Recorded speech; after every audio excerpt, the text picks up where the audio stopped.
Olá, estamos voltando aqui no nosso conceito sobre vetores e matrizes, mas hoje vamos falar de um assunto um pouquinho diferente, tá? Então, o assunto que nós já falamos sobre vetores e matrizes foi sempre falado em cima de parte numérica.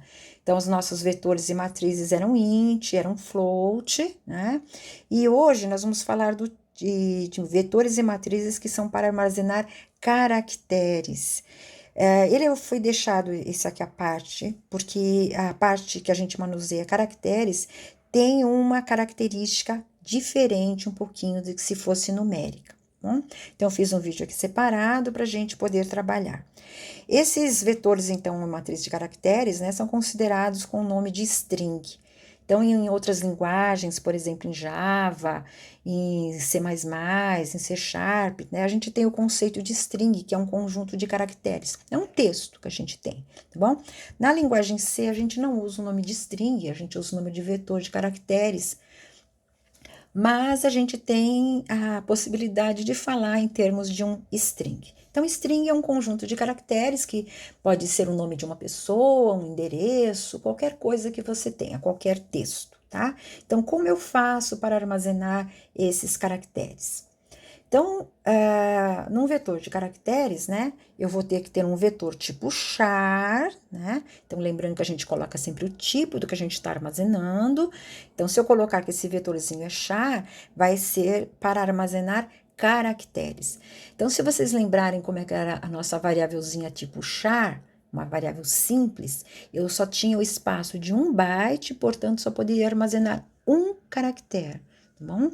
Então, se eu precisar armazenar mais de um caractere, né? A gente viu que os vetores servem para isso.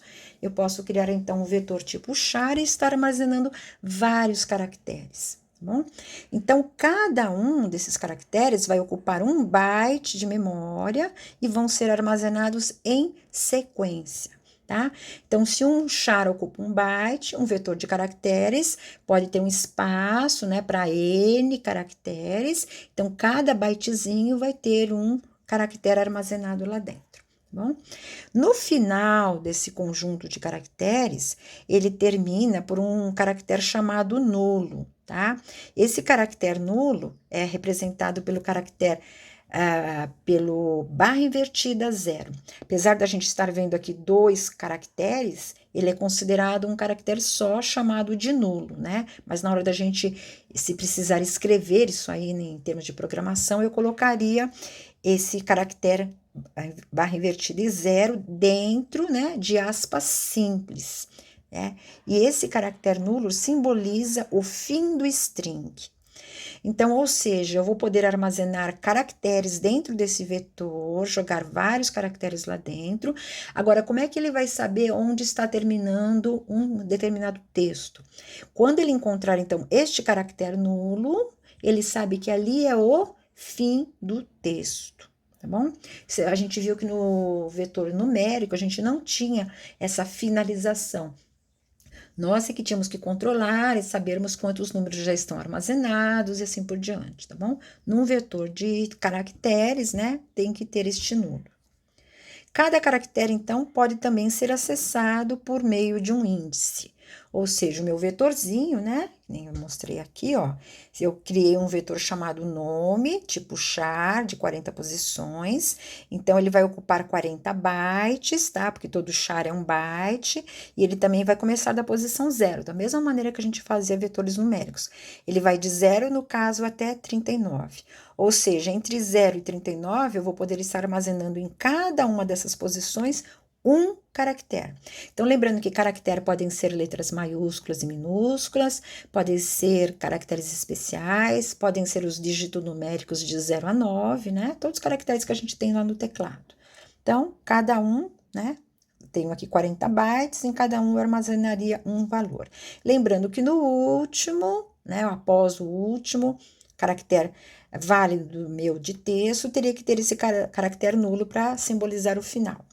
Se eu precisasse inicializar, então, um determinado vetor, né? Então, eu quero criar um vetorzinho e já inicializá-lo. Isso aí é possível, tá bom? Então, eu já posso estar criando um vetorzinho de caracteres e já colocando um texto dentro. Então, aqui eu estou mostrando 3 maneiras diferentes de fazer isso. Então, ó, aqui eu tô criando um novo vetor chamado x, tá? Ele é do tipo char. Vejam que eu não coloquei nada aqui dentro dele. Se eu não coloquei dentro do colchete, significa que eu vou estar inicializando ele, porque eu sou obrigada a dizer qual é o tamanho, tá bom? Então, eu só posso não colocar nada se eu for realmente jogar alguma coisa lá dentro. Então, no caso aqui, ó, eu abri uma chave e lá dentro eu fui mostrando quais os caracteres que eu queria que fossem armazenados lá dentro. Eu queria que fosse a letrinha A minúscula, a letrinha N minúscula, a letrinha A maiúscula e o caractere nulo no final. Então, como eu coloquei aqui 4 caracteres, ó, ele está mostrando aqui embaixo como é que ficaria o meu vetorzinho X. Ele ficaria A, né, na posição 0, N, A e o nulo. Então, portanto, ele ia reservar já um espaço de 4 bytes, ou seja, meu vetorzinho X teria de tamanho 4, tá bom? Se eu não quiser colocar assim, byte, caractere por caractere separadinho, eu posso também inicializar assim, ó, também não colocando nada dentro, e entre aspas eu escrevo a palavrinha Ana, tá vendo? Então, isso aqui corresponde à mesma coisa, vai ficar do mesmo jeito dentro do vetor. E vejam que aqui eu não coloquei o caractere nulo. Por quê? Porque aspas já é a ideia de string, todo string tem nulo no final, tá? Que tem que ter para existir. Então, se eu colocar assim só em forma de aspas, eu não preciso colocar o nulo, porque obrigatoriamente vai ser armazenado um nulo lá, ou seja, esse x vai ter um tamanho também de 4. Se eu quiser, também posso fazer desse jeito aqui. Então, já estou dizendo que ele é de 4, né?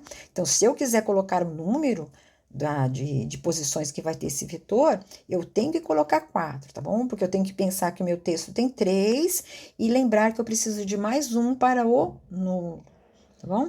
Então, quando eu trabalho com aspas, não preciso especificar o nulo, mas se eu quiser colocar um caractere por vez, aí sim eu tenho que mandar colocar o nulo. Então, qualquer uma dessas 3 possibilidades, eu teria o meu vetor x na memória desse jeito. A, N, A, nulo, tá bom? Não é necessário um loop para a gente armazenar por digitação. Então, isso é uma das características que diferencia bastante do vetor numérico. A gente viu que num vetor tipo int, por exemplo, de 10 posições, se eu quisesse receber 10 números e armazená-los lá, a gente fazia um loop, né? Um for, por exemplo, e a gente tinha uma variável dentro do colchete dizendo, ó, eu quero que nessa posição guarde um número, nessa outra o outro, e assim por diante, ele rodaria 10 vezes. No caso de vetor caracteres, eu não preciso do loop para essa digitação. Eu posso pedir para que seja digitado e todo texto que for digitado, né, já vai cada caractere cair numa posição bonitinha e no final já vai ser colocado para mim um nulo, tá bom? Então, não é necessário um loop também para visualizar o conteúdo armazenado. Ou seja, se eu já tiver um texto armazenado dentro desse vetorzinho e quiser mostrá-lo no vídeo, eu não preciso ir buscar caractere por caractere, até posso fazer se eu quiser, né? Mas eu não preciso pegar caractere por caractere e jogar no vídeo. Eu posso mandar jogar todo o vetor de uma vez no vídeo, porque ele vai jogar todos os caracteres que tiverem lá até encontrar o nulo, e sabe que o nulo é o ponto final, tá bom? Então, vamos ver um exemplo aqui, ó. Tem um vetorzinho que eu chamei aqui de texto, ele é tipo char, e tô colocando aqui que ele tem um tamanho de 11, tá? Aí eu quero que a pessoa digite um texto, até coloquei aqui, ó, digite um texto de 10 caracteres. Então, lembrando que aqui, ó, se eu tô pedindo para a pessoa digitar um texto de até 10 caracteres, eu preciso de um espaço para 11 caracteres, porque eu tenho que colocar o nulo no final, tá bom? Então, coloquei isso aqui, e olha aqui que eu coloquei aqui no meu CEM. Coloquei o nome do meu vetor, mas não coloquei o colchete. Por quê? Porque ele é um vetor tipo char, eu não preciso colocar o colchete, porque é aquilo que eu falei, né? Não precisa do loop.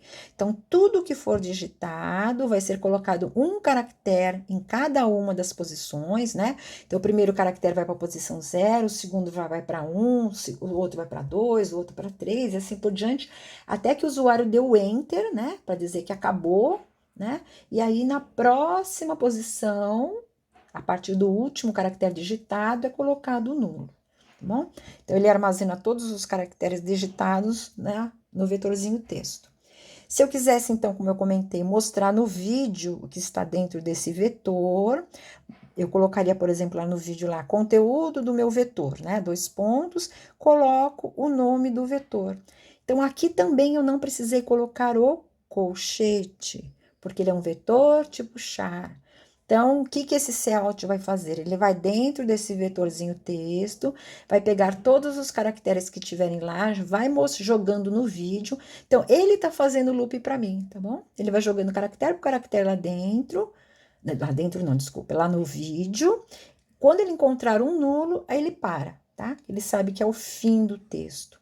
Então, isso daqui, porque a pessoa, por exemplo, pode não ter digitado 10 caracteres, ela pode ter digitado a palavrinha Maria, né? Teria 5 caracteres.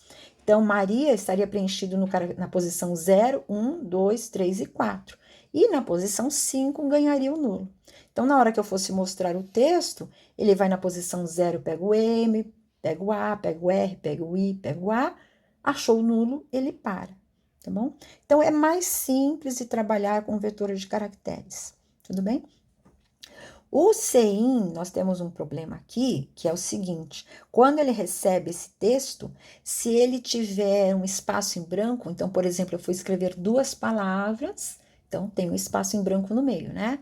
Na hora que eu der essa barra de espaço, o CIN interrompe. Ele não vai pegar na minha segunda palavra, tá bom? Ele fica apenas com a primeira palavra. Por quê? Porque o CIN, ele é um para receber a digitação, uma função mais genérica, né? Ela trabalha até para numéricos e tal. Então, ela não é propriamente apropriada para isso. Então, se a gente precisar realmente colocar um texto que eu tenha várias palavras, né? Vou colocar meu nome com sobrenome, meu endereço, né? Que tem vários caracteres, com vários espaços entre as palavras. O ideal é a gente trabalhar a função CIN.getLine, tá? Então, ainda é um CIN, só que a gente tem que escrever .getLine na frente. Então, esse CIN.getLine é algo que é apropriado para vetores de caracteres, tá? Então, aqui, ó, ele permite receber por digitação uma certa quantidade de caracteres que eu especifico, né, quais são essa quantidade, e armazena dentro de um vetor de caracteres. E também coloca, né, o caractere nulo no final. Então, eu tenho que considerar uma quantidade a mais. Então, para trabalhar com o CIN.getLine, eu tenho que fazer isso aqui, ó. Eu coloco CIN.getLine, abro parênteses, coloco o nome do meu vetor, onde eu quero que seja armazenado, vírgula, quantos caracteres no máximo vai poder ter. Então, se, por exemplo, eu especificar que eu quero 10 caracteres e a pessoa digitar 15, só vão ser pegos os 10 primeiros, os outros 5 vão ser truncados. Então, isso também é uma coisa interessante que tem aqui, porque no CIN puro, mesmo que eu tivesse criado apenas uma palavra, não tem barra de espaço, mas eu estourasse a quantidade de caracteres, ele vai estourar e vai estragar a minha memória para frente, fora do vetor de caracteres, tá? Esse daqui não, ele trunca. Então, ele fica mais interessante. Então, por exemplo, aqui eu tenho um vetorzinho chamado meu texto, tipo char, de 10 posições, tá? Então, coloquei aqui, ó, digite um texto, né? Coloquei o CIN.getLine e falei que é para armazenar dentro do meu vetor chamado meu texto e quero que pegue apenas 9 caracteres, tá? Por que só 9? Porque o 10ª posição tem que servir para colocar o caractere nulo. Então, os 9 primeiros caracteres digitados, né? Se for menos, tudo bem, ele vai pegar só o que for, né?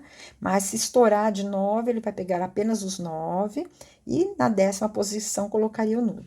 Se for um texto de 5 posições, for um texto com 5 caracteres, ele colocaria os 5 caracteres lá dentro do vetor e na 6ª posição colocaria o nulo, tá? Então, é sempre no final do texto, não no final do vetor.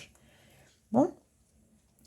Para trabalhar uma ideia de string, né, vetor de caracteres, já existe uma porção de funções prontas que estão armazenadas em bibliotecas também, tá bom? Então, eu coloquei apenas o nome de algumas delas aqui, caso fosse necessário, a gente poderia estar pesquisando um pouquinho mais, até em livros, na internet, a gente acha como trabalhar. Então, existe uma funçãozinha chamada put_s. Put é o verbo to put, né? Que significa colocar, né? No caso aqui seria para a gente visualizar no vídeo alguma coisa. Então, a put_s é put de string, s de string, né?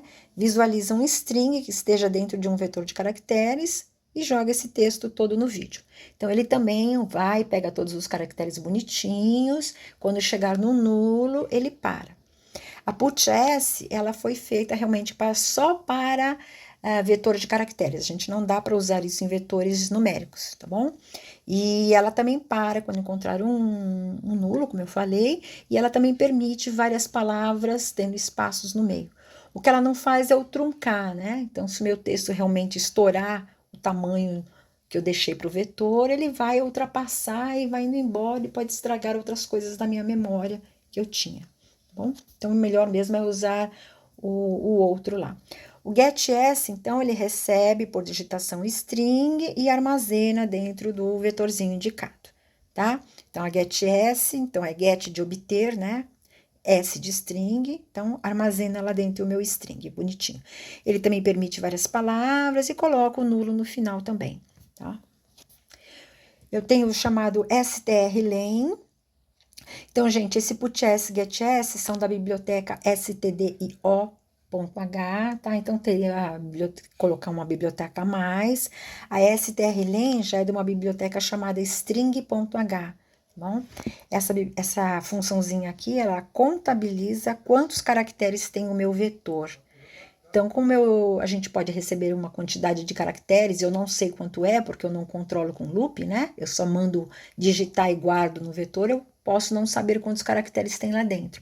Então, eu posso chamar essa funçãozinha aqui, que ela conta quantos caracteres tem, e ela me mostra esse resultado, joga esse resultado dentro de uma variável. Tá bom? Como é que ela sabe qual é a quantidade? Ela vai somando um cada vez que ela achar um caractere que seja diferente de nulo. A hora que ela chega no nulo, ela para e ela tem uma certa quantidade, ela mostra. Então, se eu tivesse digitado a palavrinha Maria, né? Então, teria usado 5 caracteres, ele me responderia 5, porque na sexta posição teria um nulo, ele pararia de contar ali, tá? Então, ele devolveria esses 5 para mim numa variável que eu estabelecesse para receber. Uma outra funçãozinha aqui, a strcat, essa aqui concatena o conteúdo de um vetor num outro vetor. Então, se eu tiver dois vetores de caracteres, um tem um texto, o primeiro tem um texto, o segundo tem um outro texto, esse strcat, ele pega todo o texto do segundo vetor e coloca no primeiro vetor após a última posição. Então, eu fico com um texto maior, né? O primeiro vetor vai ficar com o texto dele mesmo, mais o segundo texto, né, que é do outro vetor. A strcmp já é uma funçãozinha que compara se um vetor de caracteres é idêntico ao outro vetor de caracteres, tá? Ele verifica também se um é maior que o outro em relação à ordem alfabética, ou ordem, né, decrescente, se for em ordem alfabética também. E ele faz essa comparação. Lembrando também que caracteres minúsculos são diferentes de caracteres maiúsculos, tá? Então, um A maiúsculo é diferente de um A minúsculo. Bom? Essa outra aqui, ela copia o conteúdo de um vetor para dentro de um outro, mas a partir da primeira posição, ele sobrepõe, né? É copy. Então, todas essas aqui começam com str, são todos da biblioteca string.h. Temos essa outra aqui, que é a toUpper e a toLower, né? As duas servem para converter caracteres. A toUpper pega um caractere de cada vez e converte para maiúsculo. A toLower pega um caractere por vez e converte para minúsculo. Então, se for caractere que dá para converter. Se for caractere especial ou se for dígito numérico, ele não converte, ele deixa o próprio caractere que está lá. Tá bom? Essas duas já estão numa outra biblioteca, que é a ctype.h. Então, dependendo da função que a gente quer usar, né, a gente tem que saber que biblioteca que ela é para a gente dar o include dela. Então, aqui eu coloquei apenas algumas, que são as mais comuns, mas existem várias funções para a gente trabalhar a ideia de strings, tá? Então, é algo que a gente pode manusear de uma maneira diferente, eu não preciso eu ficar bolando o algoritmo, que já tem alguém que faz alguma coisa para mim. Basta a gente procurar para saber se tem, né? O que que faz, ver que biblioteca que usa e colocar no meio do programinha para trabalhar, bom? Então, eu fiz um exemplinho aqui de um programa, onde a gente vai receber por digitação um texto de até 15 caracteres. Vamos passar esses caracteres para maiúsculos, ou seja, vamos converter esses caracteres para maiúsculos e vamos visualizar o texto como ele ficou depois de convertido para maiúsculo, tá? Então, nós temos aqui o nosso início do programa, a biblioteca IOStream, porque eu vou usar o C in C out, a Locale, porque eu vou usar o set Locale, incluir essa biblioteca nova aqui hoje, a ctype.h, porque eu vou usar a função toUpper, né, que a gente viu lá atrás, que a toUpper é a função que converte um caractere para maiúsculo, tá? Coloquei meu user namespace normal.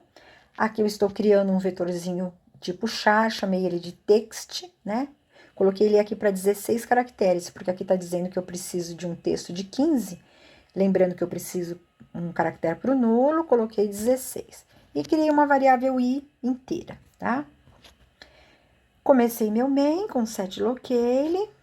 Aqui no caso, estou recebendo o meu texto por digitação. Então, coloquei lá, ó, digite um texto de até 15 caracteres. Que no caso usei o meu sem getLine, que eu mostrei lá atrás. Então, coloquei aqui, ó, que eu quero que o que for digitado seja armazenado, todos os caracteres digitados dentro de text, mas no máximo 15. Se a pessoa digitar mais que 15, só vai ser pegos os primeiros 15. E na 16ª posição, no máximo, teria o caractere nulo, tá? Então, se a pessoa digitar 10 caracteres, vai ser armazenado 10, e na 11ª posição, colocado o caractere nulo. Então, esse trechinho aqui serviu para receber o texto, né? Não precisamos nem de loop para fazer isso. Aqui agora, eu precisaria converter os caracteres para maiúsculo. Como a toUpper só faz isso caractere por caractere, eu preciso fazer um loop. Fiz um for aqui no caso, tá bom? Então, eu vou ter que passar para a toUpper um caractere por vez para ela me converter. Então, eu fiz aqui meu i, ó, por isso que eu criei a minha variável i. Ela começou de 0, e até quanto que eu vou, né? Eu poderia até usar uma daquelas funçõezinhas lá atrás, chamada strlen, que contaria para mim quantos caracteres tem, né?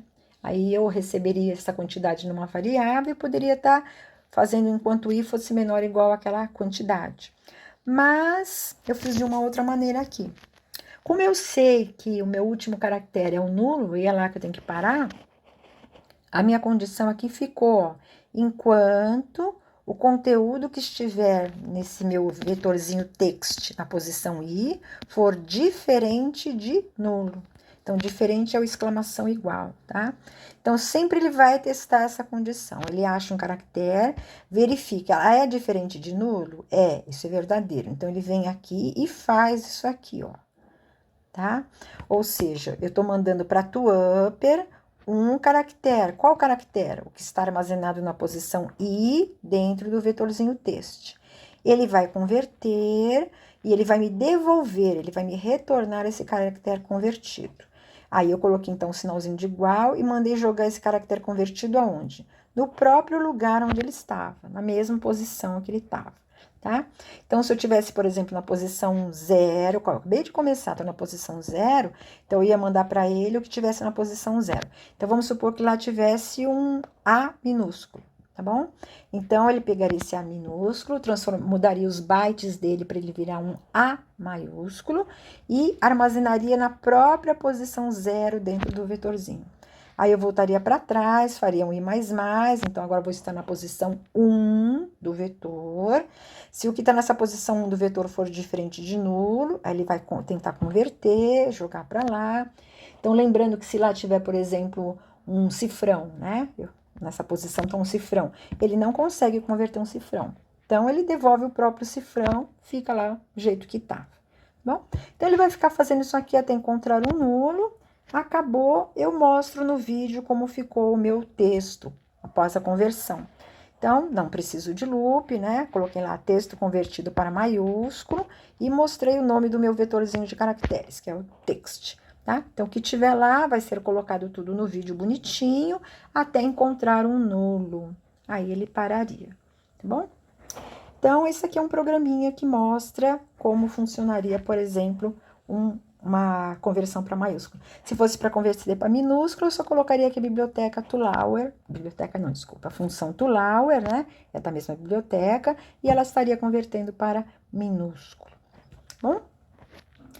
Vamos falar um pouquinho agora de matrizes. Nós já vimos também matrizes numéricas, onde a gente armazenava em N linhas e M colunas, né? Uma quantidade de números. A gente também pode usar para caracteres. Então, a matriz de caracteres é quando eu precisar armazenar várias palavras. Tá?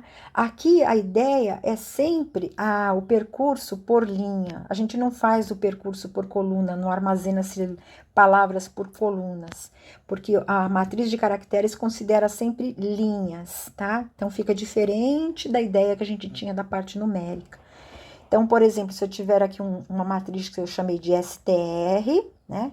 Ela é do tipo char. Se eu colocar 2 conjuntos de caracteres, significa que eu quero 10 linhas por 30 colunas.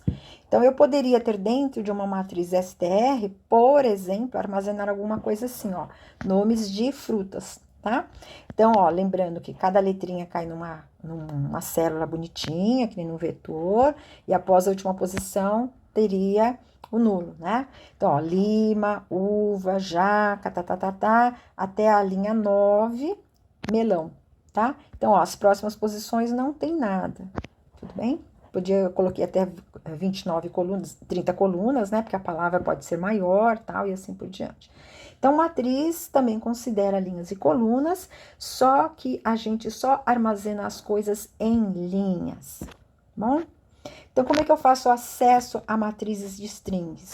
Então, por exemplo, para acessar um string na matriz, basta informar qual string, ou seja, qual o valor da linha. Falo qual apenas o número da linha, porque eu vou imaginar cada linha como se fosse um vetorzinho de caracteres, tá? Então, ele vai nessa linha, coloca cada caractere numa posição, a próxima ele joga um nulo. Então, por exemplo, se eu tiver uma matriz chamada lista txt, tá? Eu sei que ela é uma matriz porque ela tem 2 conjuntos de caracteres. Então, essa matrizinha aqui, tipo char, ela vai ter 10 linhas por 40 colunas, tá? Criei uma variável i aqui também.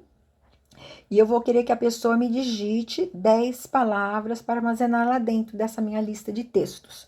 Então, aqui eu preciso de um for, mas um único for, porque eu só vou variar a linha.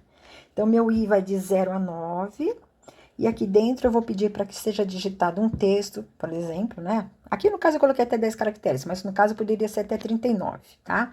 Mas é que eu queria com 10 caracteres, por exemplo.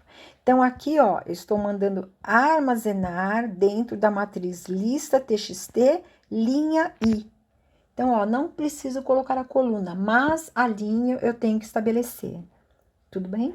Tem que dizer qual a linha. Então, da primeira vez vai ser na linha 0, ele vai voltar para trás, né? Vai fazer a linha 1, a linha 2, a linha 3 e assim por diante.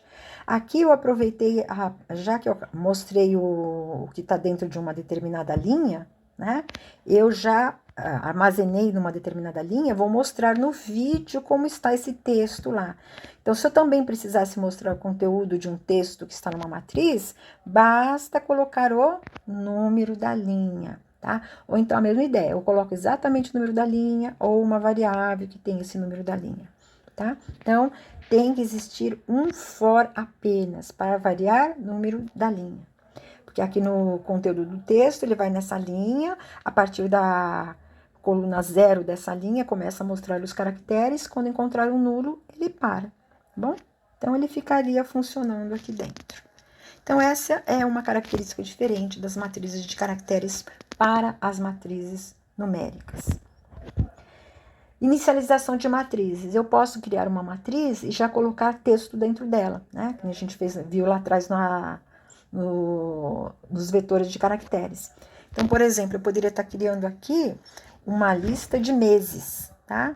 Então, eu chamei a minha matriz de meses, ela é tipo char, de 12 linhas, porque eu tenho 12 meses, e coloquei aqui no máximo 18 caracteres, tá? 18 colunas. Então, aqui, ó, pus o sinal de igual, abri uma chave e fui colocando os strings, ó, estão todos dentro de aspas, separados por vírgulas. Então, o que ele vai fazer? Ele vai pegar a palavra janeiro, vai colocar na linha 0 dessa matriz meses, tá? Vai colocar o J numa posição, o A na outra, o N na outra, tá. Quando chegar aqui na letra O, coloco o O, a próxima posição, coloco o nulo. Aí ele vai para a linha 1, né? Coloca a palavra fevereiro com nulo no final. Vai para a linha 2, coloca março com nulo no final. Abril, maio. E vai colocando assim por diante todo o meu texto. Aqui eu fiz um int i, né? E mostrei aqui se eu quisesse que visualizasse os nomes desses meses, por exemplo, no vídeo, tá? Então, meu i aqui vai variar de 0 a 11. Eu coloquei aqui, ó, número do meu mês. Mês. Aqui eu coloquei i mais 1, porque o mês de janeiro não é mês 0, ele é mês 1, né? Mas o meu i, nesse momento, tá valendo 0. Então, eu colocaria 0 mais 1, 1, apareceria assim, mês 1, 2 pontos, e pegaria o que estaria na linha 0 da matriz meses. Seria a palavra janeiro, tá bom? Aí ele volta, e mais vai para 1, apareceria aqui mês 2, né? Porque 1 mais 1 dá 2, 2 pontos, e mostraria o que estaria na linha 1 da matriz meses. Apareceria a palavra fevereiro. E assim por diante, ele rodaria 12 vezes, eu estaria vendo todos os meses que eu tenho no ano. Tá bom? Então, é uma matriz aqui até interessante para a gente, às vezes, estar bolando. A gente precisa colocar no vídeo o nome do mês, mas a gente, na verdade, tem armazenado lá o número do mês, né? É mais fácil você armazenar o número, porque ele tem um texto, um armazenamento de um tamanho bem menor. Então, se eu tiver no mês 5, por exemplo, lá, eu posso ter essa matrizinha aqui, coloco o número do mês aqui no meio do colchete, o que ele for pegar naquela linha, ele vai estar mostrando para mim, tá bom? E eu acabaria vendo isso aqui. Então, aqui foi mais para a gente mostrar um pouquinho do conceito de matrizes, de vetores de caracteres, tá bom? Que tem uns conceitos diferentes, características diferentes, e a gente pode estar trabalhando esses conceitos também. Então, vamos ficando por aqui, até uma outra oportunidade. Muito obrigada.